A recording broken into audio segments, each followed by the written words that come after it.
સ્વાગત છે। અકોટા ગ્રહ જિનાલયના જીર્ણોદ્ધાર પછી ભગવાનની પ્રતિષ્ઠા કરાઈ। 32 વર્ષ બાદ ચલ પ્રતિષ્ઠા બાલ પુનઃ પાર્શ્વનાથ ભગવાનની પ્રતિષ્ઠા યોજાઈ। આચાર્ય રશ્મિ રત્નસુરી મહારાજ સાહેબની પ્રેરક ઉપસ્થિતિ ગુરુદેવની નિશ્રામાં સામૂહિક ચૈત્ય વંદન વિધિ યોજાઈ। જૈન અગ્રણી દીપક શાહે જણાવ્યું કે અલકાપુરી જૈન સંઘમાં અકોટા મુજ મહુડા રોડ પર આવેલ વિહાર સોસાયટી ખાતે પ્રજ્ઞાબેન ગિરીશભાઈ શાહના ગ્રહ જિનાલયના પાર્શ્વનાથ ભગવાનની પુનઃ પ્રતિષ્ઠા મહોત્સવ ભારે ઉલ્લાસપૂર્વક યોજાયો હતો। આચાર્ય રાજરત્નસુરી મહારાજના શિષ્ય રત્ન એવા રશ્મિ રત્નસુરી મહારાજ મુનિમંડળ સાથે પધારી વાસક્ષેપ વિધિ વગેરે કરાઈ હતી। ઓમ પુણ્યાહમ પુણ્યાહમ પ્રિયંતામ પ્રિયંતામના નારાથી વાતાવરણ ભક્તિમય બન્યું હતું। જૈન અગ્રણી ગિરીશભાઈ શાહે જણાવ્યું કે 32 વર્ષ પછી આ ગ્રહ જિનાલયનો જીર્ણોદ્ધાર કરવામાં આવ્યો છે।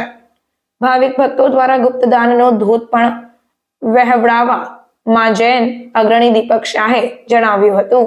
આજે અલકાપુરી શ્રી સંઘમાં આપણી સાથે ગિરીશભાઈ છે, એમનું ગૃહ ચૈત્ય જિનાલય છે। સરસ મજાનું પુનઃ એને જીર્ણોદ્ધાર કર્યો છે। આજે આચાર્ય રશ્મિ રત્નસુરી સતી મહારાજા, જેઓ રાજરત્નસુરી મહારાજાના શિષ્ય છે, એ અત્યારે પધાર્યા હતા અને સરસ મજાનું અહીંયા જે ચાલ પ્રતિષ્ઠા કરવાની છે, આ આખો કાર્યક્રમ શું છે આપણે ગિરીશભાઈ પાસે સાંભળીએ। ગિરીશભાઈ,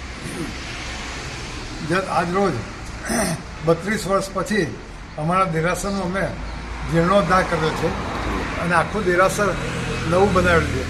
જ્યારે આ દેરાસર બનાવ્યું ત્યારે આકોટાનું સંઘ દેરાસર પણ હતું નહીં, એ પહેલાંના 32 વર્ષથી આ દેરાસર અહીંયા પ્રસ્થાપિત કરેલું છે અને આજે અમને ખૂબ ભાવ થવાથી છેલ્લા 2 મહિનાથી અમારા દેરાસરનો જીર્ણોદ્ધાર કરી રહ્યા હતા ગૃહ છે ચિનાલયનો, અને આજે અમે સવારે 9:45 વાગે ભગવાનને પુનઃ પ્રતિષ્ઠા કરવા જઈ રહ્યા છીએ અને એ જ માટે આજે અમારે ત્યાં આચાર્ય રશ્મિ રત્નસુરી મહારાજ સાહેબના પણ પગલાં કરી અને તેમણે વાસ્કેપ કરે છે।